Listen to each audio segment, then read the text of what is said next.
Okay, this video is going to speak to the topic of newtons as a way to quantify push force and attraction force. Later in the video, it's going to discuss surface gravity of a planet. That is approximately 9.8 meters per second on Earth, and that is approximately 3.7 meters per second squared on Mercury, and it's just a little bit more on Mars, even though Mars has roughly double the mass of Mercury. Its surface gravity is 3.72 meters per second squared. And once again, it's meters per second squared. It means it accelerates that much each progressive second, not that it's falling at that rate. A newton is the amount of force necessary to move a 1 kilogram object 1 meter in 1 second. It is implied that there's acceleration, so this must be why you take the meters per second is squared in the equation for newtons. A newton, however, can also be quantified in pounds of force. If you had a 1 pound sphere sitting on this table and only the very bottom of the sphere would be pressing down, it would be exerting 4.4448 newtons. So what you come to realize is that a newton is approximately a quarter of a pound of force, and Earth's surface gravity. The Earth's surface gravity is 9.8, roughly 9.8 meters per second squared.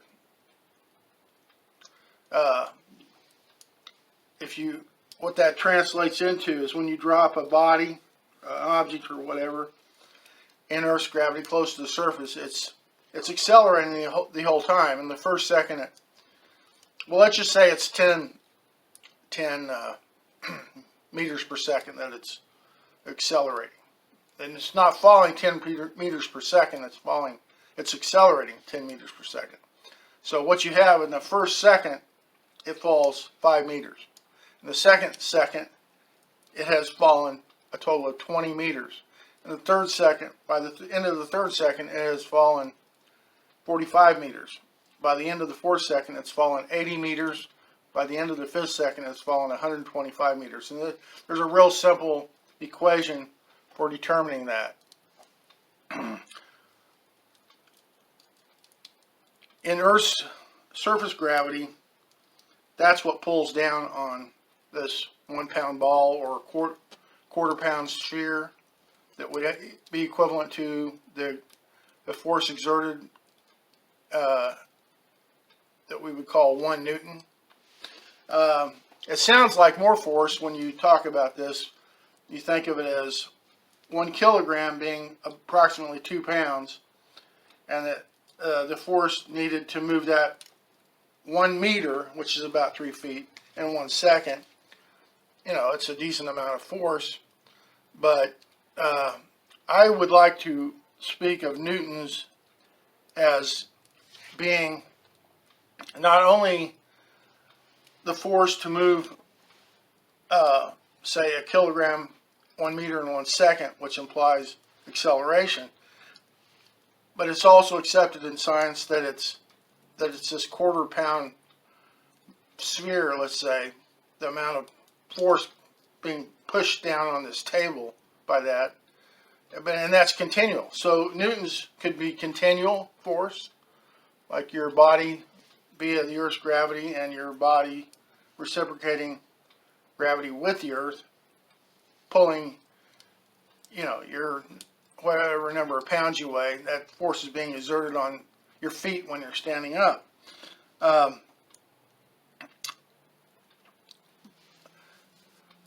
But newtons can also be thought of as when a baseball bat hits a baseball. There's a certain number of newtons in a split second when that collision occurs, so it's not ongoing. And then the baseball, say if it was a home run, maybe it moves at 110 or 15 miles per hour and goes out of the park or across the fence, home run fence. But those would be newtons as well, and that would be just a momentary collision or force. That should be able to be quantified as well in newtons. Then you have pull force. Let's say you take a belt and you put around an object and you're pulling it toward you. This would be pull force. And so and this is like gravity. The number of newtons and you have push force, you have continual push force, you have momentary push force, and then you also have pull force. And it would be in terms of described in terms of newtons as well. Okay, so the same thing would apply. There's a page in existence uniformity that goes into this pretty early in the book, and it describes the attraction force using Newton's equation that is being exerted between celestial bodies in our solar system. And let's see here.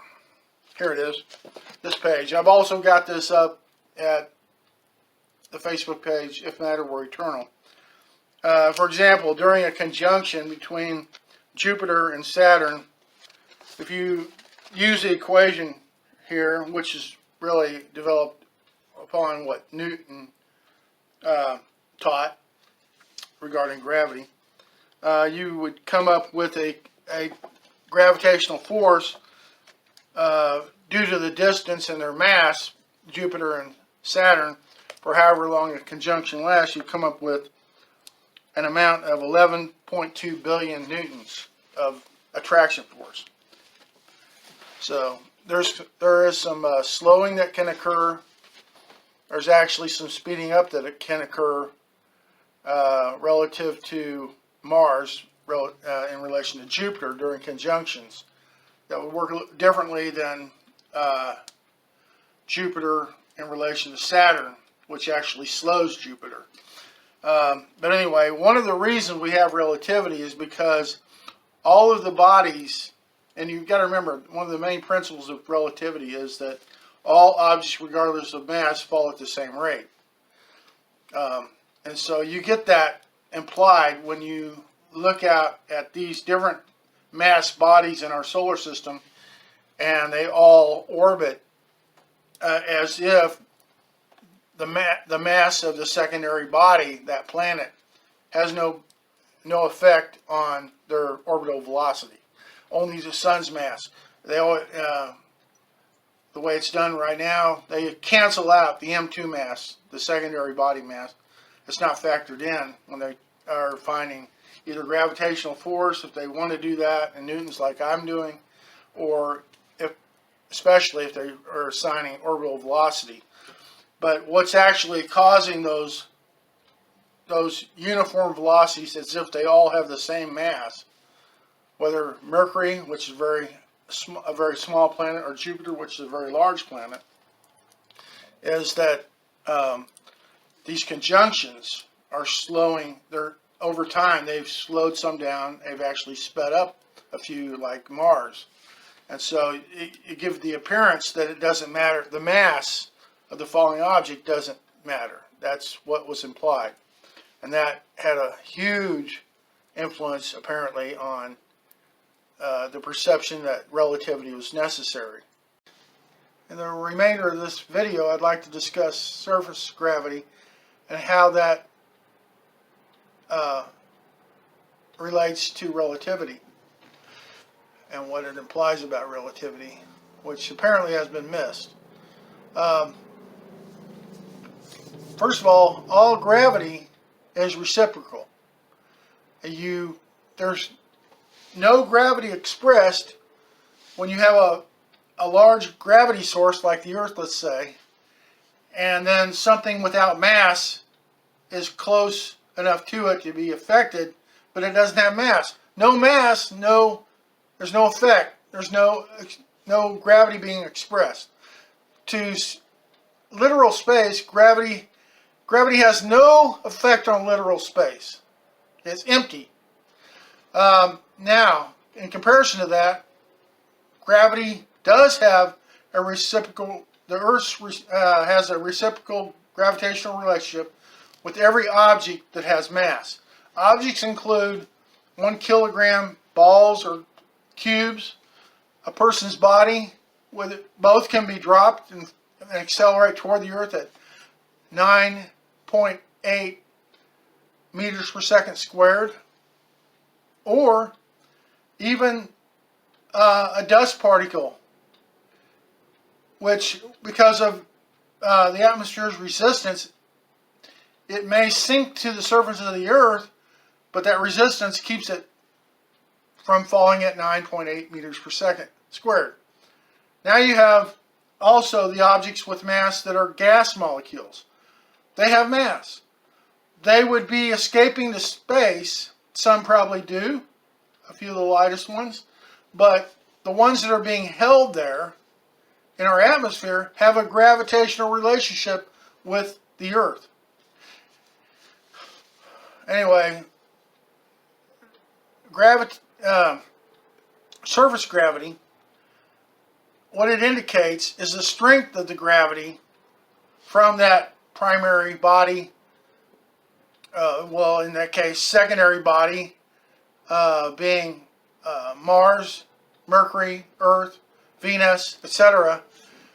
They're a secondary body because they orbit the sun, which would be the primary body in those relationships. But they are primaries when they have moons that are orbiting them, like the Earth has a moon and Mars has a moon, a couple of moons, small moons. Venus doesn't, and nor does Mercury. But anyway, the strength of the gravity of Mars is much less than that of Earth. A person would be much lighter if he were standing on Mars in comparison to Earth. If you had a scale, you would show that you weigh much less on Mars. The same goes for Mercury. Mercury's surface gravity is 3.7 meters per second squared. That's less than half of what the surface gravity is on Earth. Things would fall if they're dropping through the area right above its surface. They would fall much more slowly than objects falling just over the Earth's surface. The surface gravity of Mars is just a little stronger. Even though the mass of Mars is about double that of Mercury, its surface gravity is only 3.72 meters per second squared. Okay, all gravity is reciprocal. That means, once again, that it takes two objects with mass for gravity to be expressed. And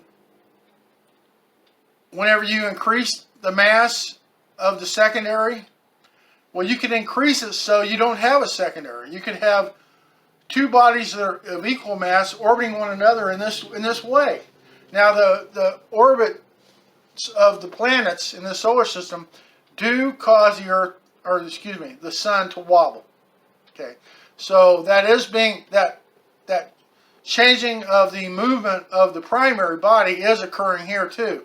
It's really pronounced with the moon Charon orbiting Pluto. But this carries over. See, it's believed right now that the mass of the secondary body in an orbit has no effect on its orbital velocity. That would mean that if Jupiter were at Mercury's distance from the Sun, the Jupiter, according to relativity, should orbit with the same velocity as Mercury, but that's false. We know we've observed other planets in this solar system, in this galaxy, other solar systems, where there's been some planets much like Jupiter, let's say, large, very large planets, that are orbiting close to their star, and they make a complete orbit in 3 days. Now compare that to Mercury taking 88 days. It's very small. It's not a very massive body. It takes 88 days to make a complete orbit around the Sun. Its period is 88 days. Now you'd have to, of course, determine how far these bodies that are orbiting their stars in 3 days are from their primary bodies that they orbit, their stars, and you'd have to determine how massive those stars are, you know, and do all those comparisons. But I'll guarantee you that that if you drop two bodies of enough contrasting mass in the Earth's atmosphere through space, that if you give them enough time to fall, that the more massive body, when falling toward a gravity source, will pull ahead a little bit of the much lighter one. And this can be demonstrated in all kinds of different ways. Okay, I could go into all kinds of examples of this, but once again, those gas atoms in our atmosphere are not falling to the Earth but yet they have mass. They're being held in place above it.